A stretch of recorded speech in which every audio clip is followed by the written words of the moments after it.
नमस्कार, मैं हूं आयुषी। आप देख रहे हैं सुनामी न्यूज टीवी। आइए नजर डालते हैं आज की कुछ खास खबर की ओर। केंद्रीय सूचना एवं प्रसारण मंत्री अनुराग ठाकुर अयोध्या धाम पहुंचे। भगवान रामलला के दर्शन किए। अनुराग ठाकुर आज यूपी के तराई इलाकों में बीजेपी उम्मीदवारों के लिए सभाएं करेंगे। दरअसल बस्ती में बीजेपी उम्मीदवार हरीश द्विवेदी और डुमरियागंज से जगदम्बिका पाल के नामांकन में शामिल होंगे।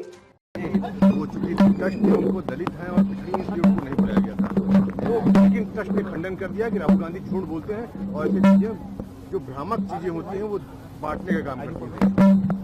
500 वर्षों के लंबे इंतजार के बाद 100 साल से ज्यादा कोर्ट मुकदमों के बाद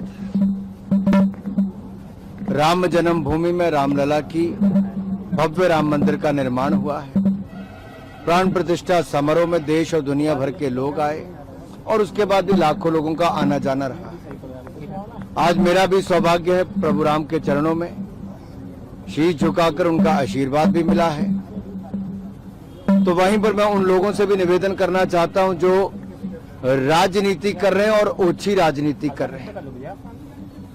जब से श्रीमती द्रौपदी मुर्मू जी देश की राष्ट्रपति बनी तब से विपक्ष के लोगों को अच्छा नहीं लगा, क्योंकि पहले मोदी जी ने एक अनुसूचित जाति समुदाय से आने वाले, गरीब परिवार से आने वाले रामनाथ कोविंद जी को देश का राष्ट्रपति बनाया।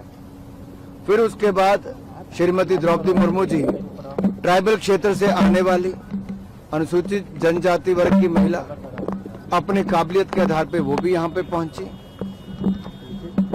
लेकिन लगातार इसको लेकर विपक्ष कोई ना कोई राजनीति करता रहा, कभी अपशब्द कहे तो कभी कुछ।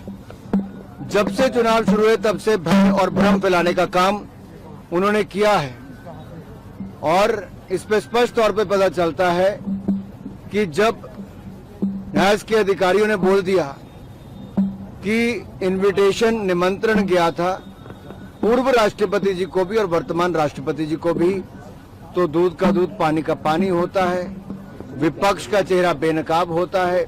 श्रीमान राहुल गांधी जी का झूठ एक बार फिर देश के सामने आता है। क्या वो अब भी राजनीति करने से बाज नहीं आएंगे? पहले ये लोग कहते थे रामलला हम आएंगे, मंदिर वहीं बनाएंगे, बीजेपी वाले कहते, लेकिन तारीख नहीं बताएंगे। जब मंदिर बन गया, निमंत्रण की तारीख दे दी, निमंत्रण दे दिया, तो उसके बावजूद नहीं आए। जितनी मर्जी चद्दर चढ़ा लें, आना प्रभु राम जी के चरणों में ही पड़ेगा।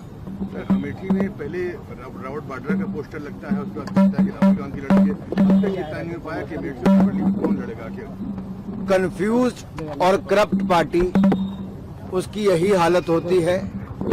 वो भ्रष्टाचार के चलते कभी अपना चोला बदलते हैं, कभी यूपीए से बदलकर इंडी गठबंधन करते हैं, कभी एक उम्मीदवार से पलट के दूसरे पर जाते हैं। ये कंफ्यूजन की स्थिति करप्ट पार्टी की रहने वाली है। यार तुम लोग कितनी देर से खिचड़ी पका रहे हो सारे? भाई साहब एक मिनट रुकना है, मैं ऐसे फिर बाइक नहीं करूंगा जी। आप लोग कोई और बात नहीं। देखिए, भारतीय जनता पार्टी और एनडीए के पास दुनिया के सर्वाधिक लोकप्रिय नेता श्री नरेंद्र मोदी जी। मोदी जी का काम बोलता है, मोदी जी की ईमानदार सरकार का काम बोलता है। दूसरी ओर विपक्ष है जहां पर एक अनार 100 बीमार, जो ये सोचते हैं आज एक साल एक प्रधानमंत्री, दूसरे साल दूसरा प्रधानमंत्री, तीसरे साल चौथा प्रधानमंत्री होगा, लेकिन इनकी तमन्ना ही रह जाएगी और एक अनार 100 बीमार वाली स्थिति विपक्ष की बनी रहेगी। जो इनके पास ना नेता है ना नीति है और नियत में खोट पहले से ही नजर आता है।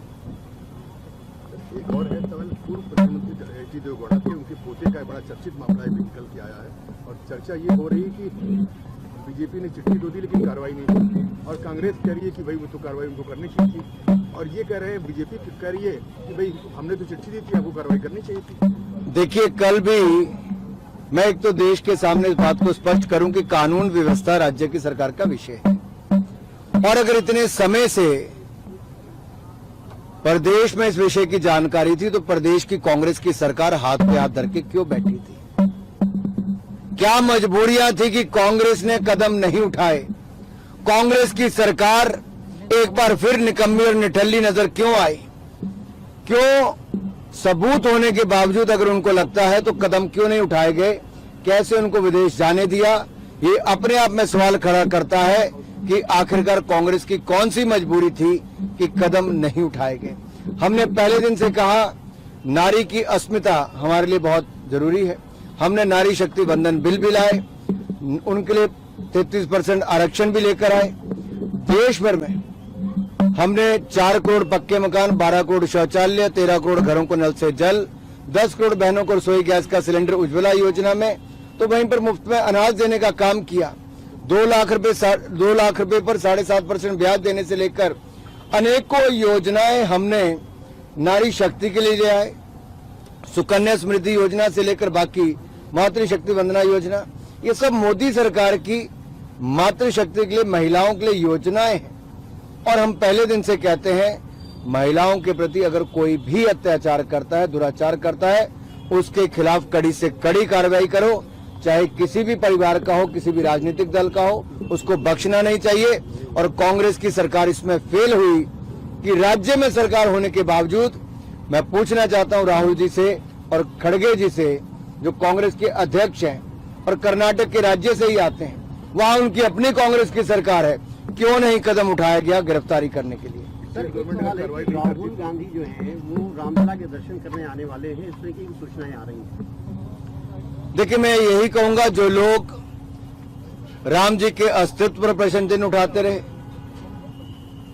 राम सेतु पर प्रश्न चिन्ह उठाते रहे, अपनी पार्टी के वकील रामलला को मुकदमा हराने के लिए खड़े करवाते रहे, जिनका लगातार प्रयास रहा कि राम मंदिर ना बने, वो राम मंदिर की प्राण प्रतिष्ठा पे भी नजर नहीं आए, उसके बाद भी नजर नहीं आए। ऐसे नेताओं से मैं ही कहूंगा, जितनी मर्जी चादरें चढ़ा लो, आना राम जी के चरण में ही पड़ेगा। आज आपने रामलला जी से क्या मांगा? देश में एक भारत श्रेष्ठ भारत, जो मोदी जी की कल्पना है, हम उसको बढ़ाते रहें। भारत को आगे बढ़ाने के लिए हम सब लोग अपनी तरफ से प्रयास करेंगे और श्री राम जी के आशीर्वाद से विकसित भारत का निर्माण करेंगे। जो राम जी को लाए हैं, जनता उनको लाएगी।